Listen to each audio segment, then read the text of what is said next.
Procesos fisiológicos a nivel de la nefrona distal. Una vez que el ultrafiltrado comienza a circular por los distintos sectores de la nefrona, es decir, por el túbulo proximal, asa de Henle, nefrona distal y túbulo colector, su composición se modifica debido a procesos de reabsorción y secreción. Estos van a determinar la composición y el volumen final de la orina. La composición y el volumen final de la orina tienen por objetivo, al excretarse, mantener la homeostasis del medio interno. En los sectores más proximales de la nefrona, es decir, túbulo proximal y asa de Henle, se producen varios mecanismos de reabsorción. 2/3 de reabsorción de agua y sodio, la reabsorción de la totalidad de la glucosa y de los aminoácidos, por ejemplo. Mientras que estos sectores más distales, fundamentalmente a nivel del túbulo colector, son más susceptibles de ser regulados. Es decir, que a este nivel se va a establecer finalmente si en la orina se excretan más o menos sodio, más o menos cloro, más o menos agua. Y esto va a estar determinado a su vez por las necesidades del organismo y del medio interno. Como recordarán, a nivel del riñón existe una capa más superficial que es la corteza y una capa más profunda que es la médula.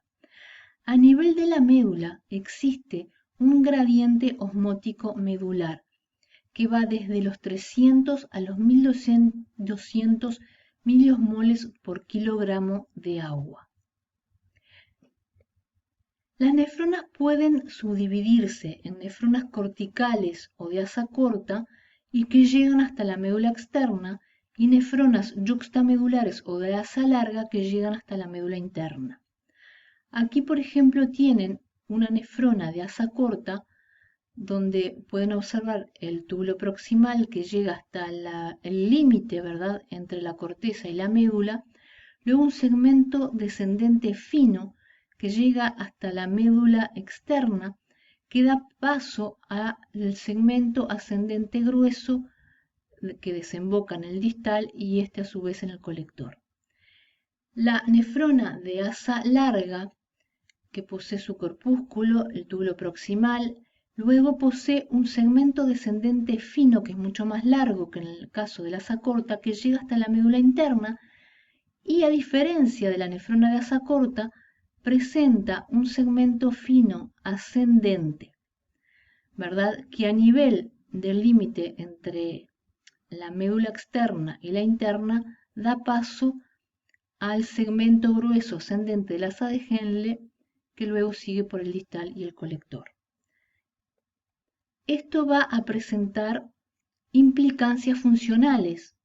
¿Por qué? Porque la asa corta llega a este nivel y en este nivel la osmolaridad peritubular alcanza los 600 miliosmoles por kilogramo de agua, los 600 miliosmoles por kilogramo de agua.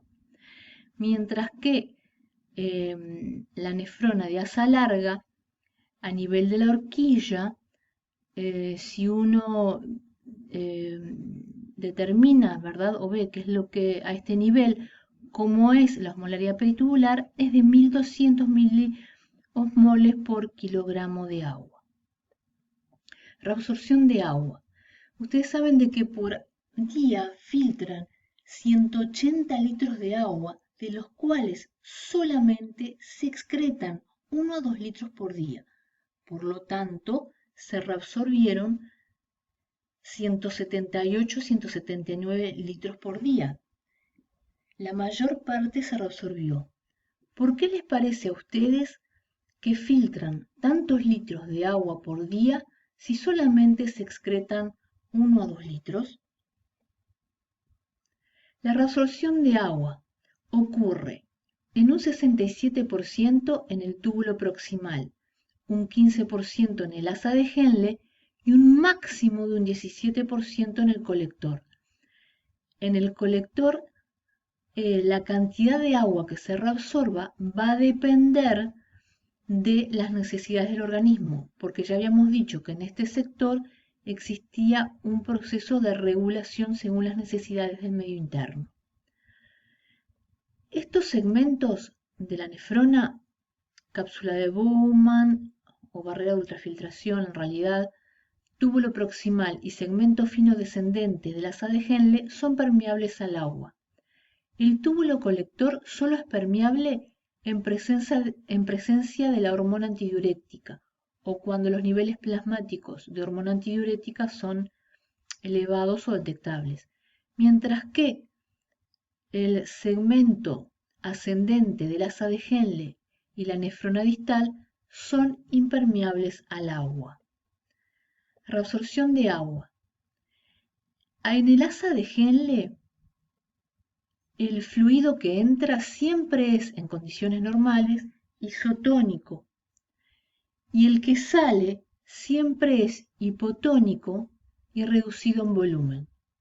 Si el volumen está reducido y si el fluido es hipotónico, ¿qué ocurrió en el asa de Henle? Podemos deducir que existió reabsorción de agua y de sodio. ¿Qué procesos funcionales ocurren en el asa de Henle? Si nosotros trazamos una línea imaginaria que pasa por la horquilla, a la izquierda del observador se reabsorbe agua y a la derecha del observador se reabsorbe cloruro de sodio y se secreta urea. Si ahora trazamos una línea imaginaria a nivel del segmento ascendente de la asa de Henle entre el fino y el grueso, en aquellos sectores que quedan por delante, ¿verdad?, de esta línea imaginaria, los mecanismos de transporte son tanto pasivos como activos, mientras que los que se encuentran por detrás son solamente pasivos. Por lo tanto, la reabsorción de agua y de cloruro de sodio y la secreción de urea son pasivos, mientras que la reabsorción de cloruro de sodio en estos segmentos puede ser por mecanismos pasivos y activos. Tenemos que tener en cuenta las propiedades de cada sector de la nefrona, es decir, si es permeable al agua y a los solutos, si existen mecanismos de transporte activos, si existen gradientes, tanto osmóticos de concentración o eléctricos, y el tipo de nefrona según su longitud. Si nosotros ahora estudiamos la reabsorción de agua por el segmento descendente delgado. El segmento descendente delgado es muy permeable al agua, pero casi nada permeable a solutos. ¿Por qué es permeable al agua?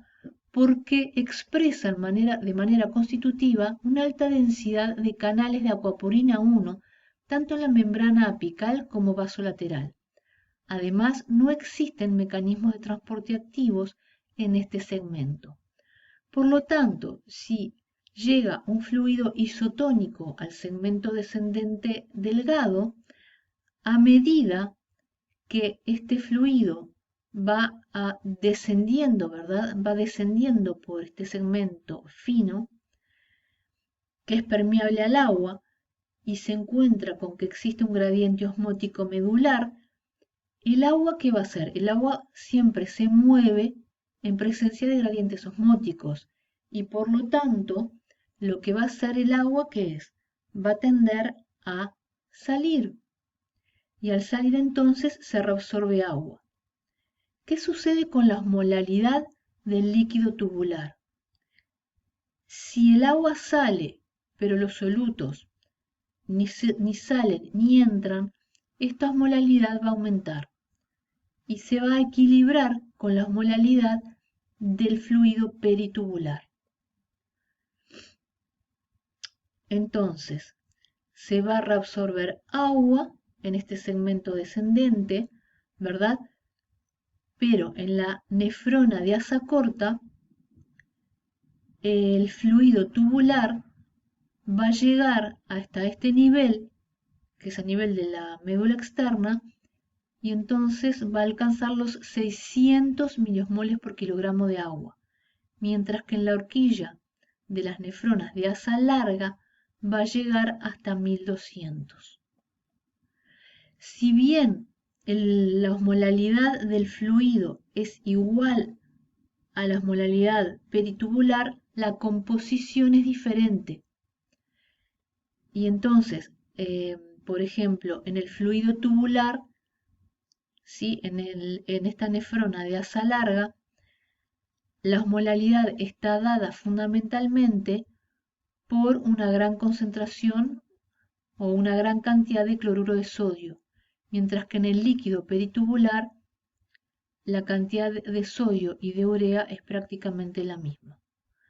En forma análoga en el asa corta, ¿verdad? También la osmolalidad está dada fundamentalmente en el fluido tubular por el cloruro de sodio. Bien, en el segmento ascendente del asa de Henle, como habíamos dicho, no existe reabsorción de agua. ¿Qué pasa en el túbulo colector? En el túbulo colector sin ADH, este segmento habíamos dicho que era impermeable al agua. En un individuo sano, el fluido que llega al colector siempre es hipotónico. Pero si no hay ADH, este fluido hipotónico sigue de largo y entonces se liberan grandes cantidades de orina, ¿verdad? Y una orina clara, es una orina hipotónica. Efectivamente, llega a la luz tubular del colector un fluido que es hipotónico, que a medida va circulando por este túbulo colector, y si bien existe un gradiente osmótico para que el agua se dirija al intersticio, no solo alcanza con el gradiente osmótico, también tiene que existir permeabilidad al agua, lo cual no ocurre. Y entonces este fluido, ¿verdad?, no se puede reabsorber. Y se excreta un gran porcentaje, entre 15 y 17% del agua filtrada, se excreta cuando existe ADH mínima. ¿Qué pasa cuando existen niveles plasmáticos elevados de ADH? Ahora el colector es permeable al agua y el agua se reabsorbe y también se reabsorbe urea. Por lo tanto, la diuresis disminuye y la orina que se excreta es una orina concentrada o hipertónica. En efecto, en este caso tenemos que existe un gradiente osmótico, llega como siempre, ¿no?, el fluido hipotónico, existe un gradiente, ¿verdad?, entre la luz tubular y el líquido peritubular, y también existe una permeabilidad al agua porque el ADH permite que se expresen canales de agua de acuaporina 2 en la membrana apical del epitelio colector. Y en este caso, en caso de ADH máxima, se excreta una orina muy concentrada y solamente el 0,5% del agua filtrada. Y la orina, como decíamos, es una orina hipertónica. Poca diuresis, orina hipertónica, presencia de ADH. El ADH también va a aumentar la permeabilidad a la urea, que va a arrastrar, generando aún mayor gradiente osmótico, va a arrastrar aún más agua, que se reabsorba más agua. En suma, tenemos de que en un individuo normal o sano, el fluido tubular que deja el túbulo proximal es isotónico, el que entra al asa de Henle es isotónico, se vuelve hipertónico, y el que llega siempre al túbulo colector es hipotónico. Que la orina sea hipo o hipertónica va a depender de la presencia o de los niveles plasmáticos de ADH, que a su vez estos niveles plasmáticos de ADH van a depender de las necesidades del medio interno, si el medio interno precisa o no precisa que se reabsorba agua.